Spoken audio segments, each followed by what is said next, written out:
నమస్తే welcome to 9+ news. మాజీ మంత్రి వైఎస్ వివేకానందరెడ్డి హత్య కేసు మరోసారి సంచలనంగా మారింది. ఈ కేసులో ఎన్ఫోర్స్మెంట్ డైరెక్టరేట్ దూకుడు పెంచింది. తాజాగా తెలుగు రాష్ట్రాల్లో 10కి పైగా చోట్ల ఏకకాలంలో సోదాలు నిర్వహిస్తోంది. ముఖ్యంగా కడప ఎంపీ వైఎస్ అవినాష్ రెడ్డి, ఆయన తండ్రి వైఎస్ భాస్కర్ రెడ్డి నివాసాల్లో ఈడీ అధికారులు తనిఖీలు చేపట్టారు. దేవిరెడ్డి శివశంకర్ రెడ్డి, ఎర్ర గంగిరెడ్డి నివాసాలతో పాటు పలు కీలక వ్యక్తుల ఇళ్లల్లోనూ ఈడీ అధికారులు తనిఖీలు చేస్తున్నారు. మనీ లాండరింగ్ దర్యాప్తును ఈడీ గత ఏడాది ఆగస్టులో ప్రారంభించింది. సిబిఐ దాఖలు చేసిన ఎఫ్ఐఆర్ ఛార్జ్ షీట్ల ఆధారంగా ఈ సోదాలు జరుగుతున్నాయి. వైఎస్ వివేకానందరెడ్డి హత్య కేసులో సిబిఐ దర్యాప్తు కొనసాగుతుండగానే ఇప్పుడు ఈడీ ప్రవేశం కొత్త మలుపు తిప్పింది.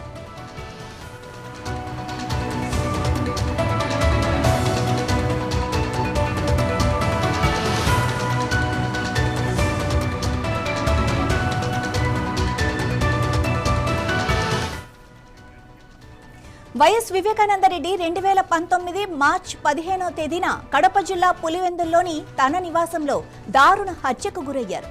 మొదట గుండెపోటుగా భావించిన పోస్టుమార్టం నివేదికలో 7 కత్తిపోట్లు ఉన్నట్లు తేలింది. దీంతో ఇది హత్య అని నిర్ధారణ అయింది. ఈ కేసును 2020 జూలైలో సిబిఐ విచారణకు స్వీకరించింది. 2021 అక్టోబర్లో సిబిఐ తన మొదటి ఛార్జ్ షీట్ను దాఖలు చేసింది. అందులో ఎర్ర గంగిరెడ్డి, వై సునీల్ యాదవ్, జి ఉమాశంకర్ రెడ్డి, షేక్ దస్తగిర్లను నిందితులుగా పేర్కొంది. షేక్ దస్తగిరి తర్వాత అప్రూవర్గా మారాడు. ఈ ఏడాది మార్చి నెలలో నాంపల్లి సిబిఐ కోర్టుకు 3వ సప్లిమెంటరీ ఛార్జ్ షీట్ను సమర్పించింది. ఆ ఛార్జ్ షీట్లో కొత్త సాక్ష్యాలు లేదా నిందితులు ఎవరూ దొరకలేదని సిబిఐ పేర్కొంది.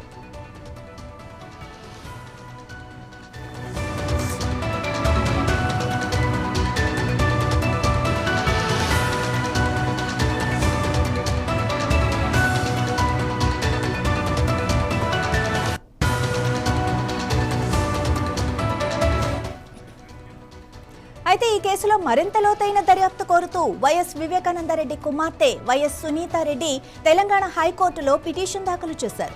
సిబిఐ దర్యాప్తులో లోపాలు, కుట్ర కోణాలు పరిశీలించలేదని ఆమె ఆరోపించారు. ఈ పిటిషన్పై కౌంటర్ దాఖలు చేయాలని సిబిఐని తెలంగాణ హైకోర్టు ఆదేశించింది. ఇప్పుడు ఈడీ ప్రవేశంతో కేసు మరో కీలక దశకు చేరుకుంది. హవాలా రూపంలో డబ్బులు చెల్లించినట్లు ఈడీ అనుమానిస్తోంది. ఈ సోదాలతో కేసులో మరిన్ని కొత్త విషయాలు వెలుగులోకి వచ్చే అవకాశం ఉంది.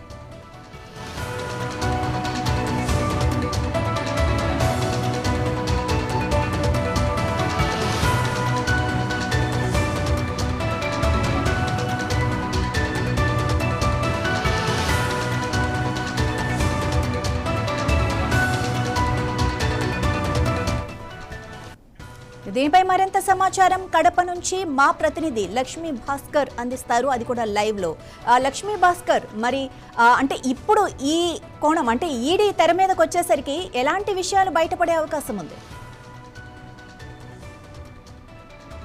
భాస్కర్, కడప జిల్లా పులివెందుల నియోజకవర్గంలోని డాక్టర్ వైఎస్ వివేకానందరెడ్డి హత్య కేసు గత 6 సంవత్సరాల నుంచి జరుగుతూనే ఉంది.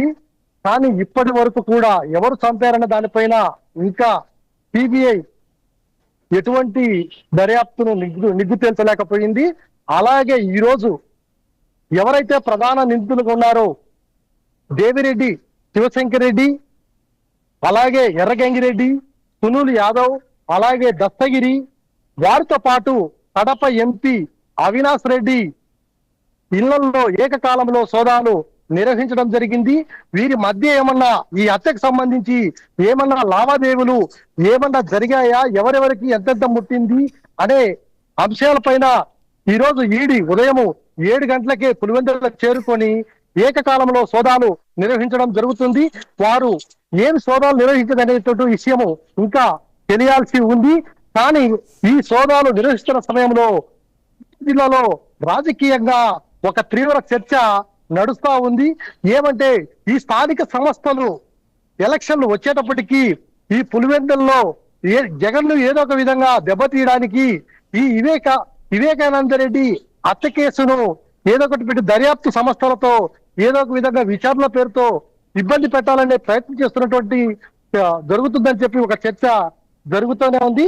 కనుక వీరు సోదాలు నిర్వహిస్తున్నప్పటికీ ఏమి జరుగుతుందో ఏం తెలియని పరిస్థితిలో రాజకీయ వర్గాల్లో తీవ్ర చర్చ జరుగుతా ఉంది. గత నెలలో వివేకానంద రెడ్డి కూతురు ఎవరైతే ఉన్నారో వైఎస్ సునీతారెడ్డి గారు కూడా ముఖ్యమంత్రి మరియు రాష్ట్రపతి గారికి కూడా ఆమె ఒక ఉత్తరం రాయడం జరిగింది. ఆ ఉత్తరంలో మా నాన్నను చంపినటువంటి వ్యక్తులు ఎవరనేది ఇప్పటి వరకు నిగ్గు తేల్చలేదు. మా నాన్న చంపిన వ్యక్తులు దర్జాగా తిరుగుతున్నారు, వారిని పట్టుకొని కఠినంగా శిక్షించండి అని చెప్పి ప్రధానమంత్రి గారికి మరియు రాష్ట్రపతి గారికి గత నెలలో వాళ్ళ నాన్న వర్ధంతి రోజున వారికి ఉత్తరం రాయడం కూడా జరిగింది. ఈ ఈడీ సోదాలు నిర్వహిస్తున్నప్పటికీ ఏం జరుగుతుందో ఏమో తెలియని పరిస్థితుల్లో అయోమయంలో వైసీపీ కార్యకర్తలు ప్రధానంగా ఉన్నారు. ఇది పరిస్థితి. Right, thank you Bhaskar.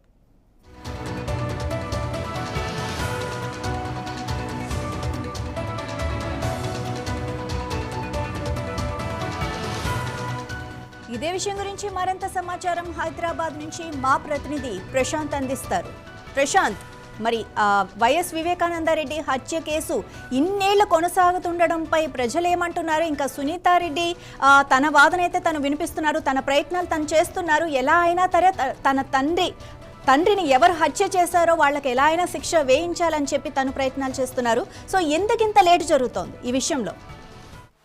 Thank you Madhavi. Telugu రాష్ట్రాల్లో సంచలనం సృష్టించిన వివేకానందరెడ్డి హత్య కేసు ఇప్పుడు మరోసారి ఈడీ అధికారులు పెంచారని చెప్పుకోవాలి. 2019 ఎన్నికలకు ముందు జరిగిన ఈ దాడి తర్వాత ఇందులో కోణం ఎవరిది, ప్రమేయం ఎవరిది అనే దానికి సంబంధించి వైఎస్ సునీతారెడ్డి అయితే లోకల్ గా మన దగ్గర ఉన్న న్యాయస్థానాలు, హైకోర్టులు అన్ని దగ్గర ప్రయత్నాలు చేసింది. దాంతో పాటు సుప్రీంకోర్టు న్యాయస్థానాల వరకు వెళ్ళి మొత్తంగా తన తండ్రిని ఎవరు చంపారనే దానిపైన పూర్తిగా దర్యాప్తు చేయాలంటూ కూడా కోరారు. సో ఆ నేపథ్యంలోనే అన్ని రంగాలకు సంబంధించి ఇందులో ఈడీ, సిబిఐ రెండు కూడా ఈ కేసుకు సంబంధించి ముందడుగులు వేస్తున్నాయి. ఇందులో ఉన్న వారిని పట్టుకునేందుగా జరుగుతున్నాయని చెప్పుకోవాలి. సో ఇందులో కీలకంగా మాజీ మంత్రి సంబంధించి ఇప్పుడు ఏపీ, తెలంగాణలో సోదాలు అయితే కొనసాగుతున్నాయి. ప్రస్తుతానికైతే హైదరాబాద్ తో పాటు కడప, పులివెందుల దగ్గర దాదాపు 6 చోట్ల సోదాలు అయితే ఈడీ అధికారులు చేస్తున్నారు. సో హైదరాబాద్ లో కూడా కోకాపేటలో ఉన్న కడప ఎంపీగా ఉన్న అవినాష్ రెడ్డి నివాసంలో కూడా ఈడీ జోనల్ అధికారులు ఇప్పుడు సోదాలు అయితే జరుగుతున్నాయి.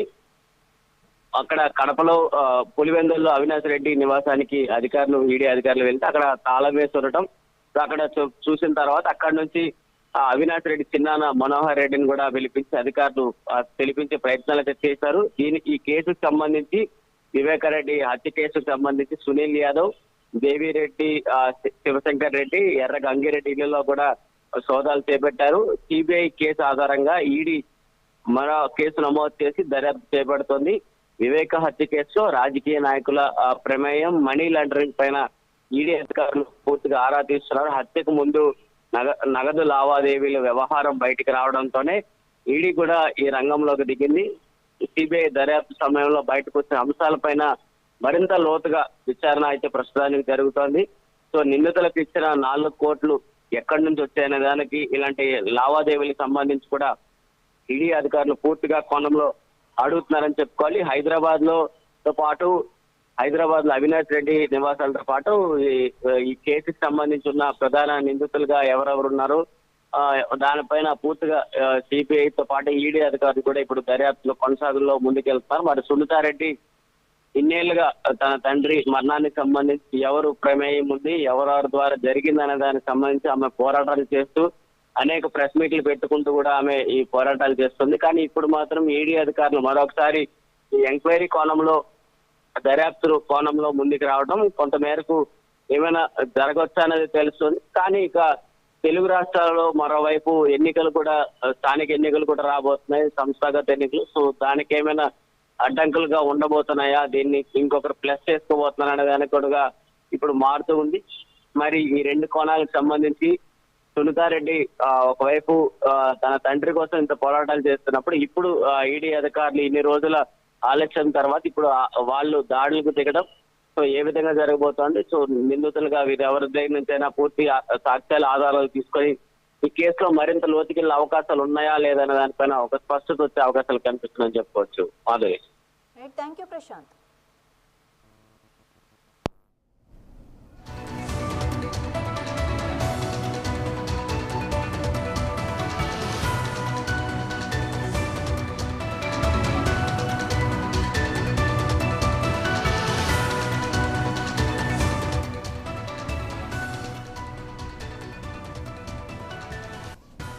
రంగారెడ్డి జిల్లా